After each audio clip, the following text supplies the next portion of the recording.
पांव की चप्पल बार बार टूट रही हो,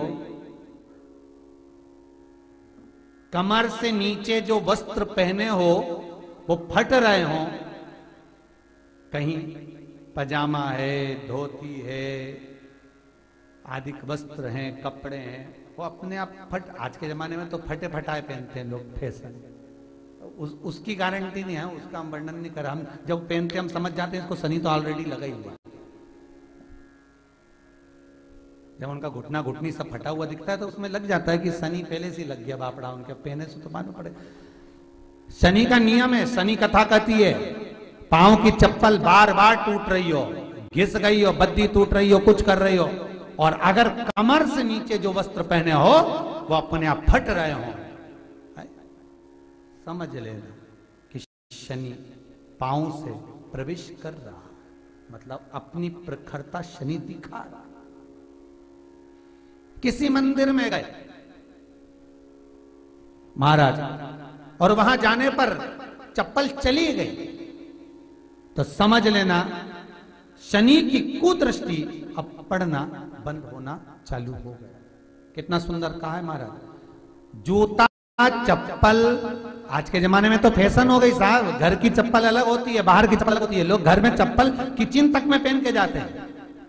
अरे पानी ले जाओ सीओर से,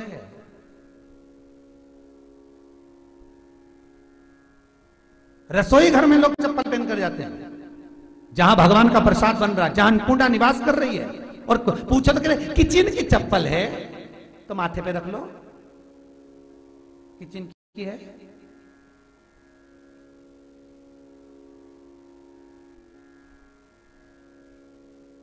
एक नियम बना लो साहब, थोड़ा सा निवेदन, थोड़ा बुरा तो लगेगा रे, सियोर वाला महाराज वैसे भी बहुत कड़ला बोलता है, लोग कहते हैं हम थोड़ा कड़ला जरूर बोलते, पर निवेदन है आपसे, तुम अपनी मां को जरूर देखना है एक बार, वो बूढ़ी मां कितनी बार किचन में चप्पल पहन कर गई, मुझे जरूर फोन कर कर बताना। बूढ़ी मां रसोई घर में आज भी बिना चप्पल के जाती है, और बहुओं की कहीं एड़ी नहीं फट जाए, ठंड नहीं बैठ जाए, इसलिए ये रसोई घर तक में चप्पल पहन कर जाती है। किचन की है, फिर तू कहां की है, वो भी तो सोचना।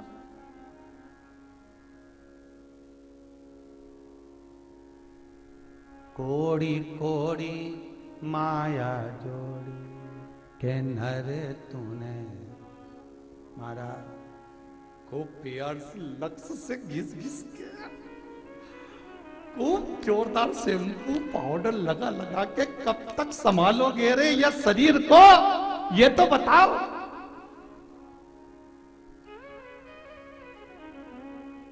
कब तक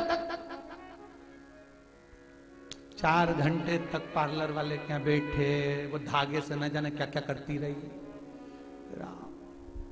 4 घंटे लगा, कब तक संभालोगे, कब तक कलर घोल घोल के लगाते रहे, सोचे हम बुढ़े ही नहीं होंगे, कब तक, ये तो विचारो कब तक। और आखिरी में सारा शरीर ऐसा बड़ा रहा, पोता पोती को भी पास में नहीं जान देते, बेटे तक रोते दूर से, बहू में खड़ी होके रोती, बेचारी बेटियां गले लग लग रोती, अम्मा चली गई, सब धरा पड़ा रह गया, शरीर शरीर लाखों रुपए इसी पे बर्बाद कर दिए, किचन में भी चप्पल पहन रही है।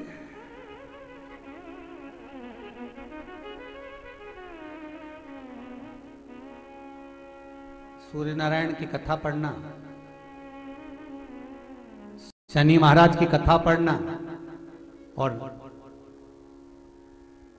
गरुड़ पुराण की कथा पढ़ना, जिन जिन कथाओं का हम व्याख्यान कर रहे हैं उसको पढ़ना जरूर हो। क्या लिखा है, घर के अंदर जब चप्पल जाती है, रोग बीमारी कष्ट तकलीफ चालू हो जाती है। तुमने चप्पल क्यों पहनी? ठंड नहीं बैठ जाए, रोग नहीं बैठ जाए घर के अंदर, उतना बढ़ गया। एक कालीन बिछा दो, एक दरी बिछा दो, मोटा आसन बिछा दो जिस पर तुम चल लो। जरूरी है कि कई कई लोगों को तो हमने ये भी देखा कि कालीन पर भी चप्पल पहन के चलते, और ब्राह्मणों को भोजन परोस रहा है, गुरुजन को भोजन परोस रहा है, ठाकुर जी की थाली बना रहा है, ठाकुर जी का थाल लगा रहा है, तो भी चप्पल है पांव में।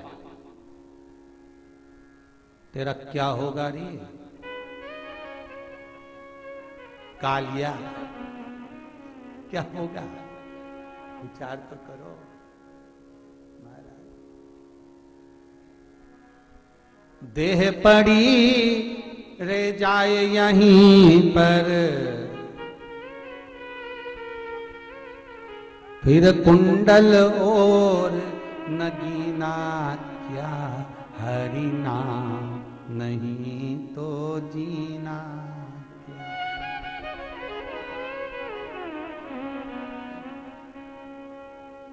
अभी भी सुधर जाओ रे, अभी भी सुधर जाओ, नहीं सुधरो तो सिधर जाओ रे, या तो सुधरो नहीं तो सिद्धरो, थोड़ा सुधरो।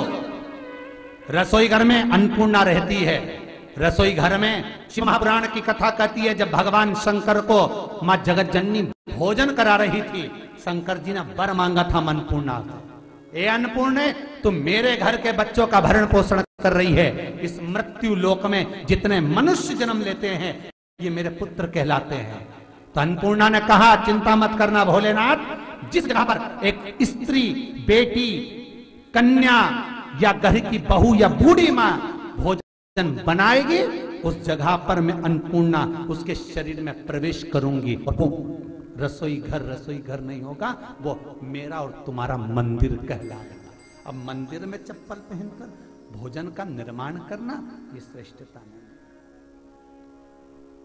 एक आसन पटक लो आप रसोई घर के अंदर, जिस आसन पे खड़े होकर आप भोजन बना लो, मोटा सा आसन रख लो, चप्पल की जरूरत ही नहीं।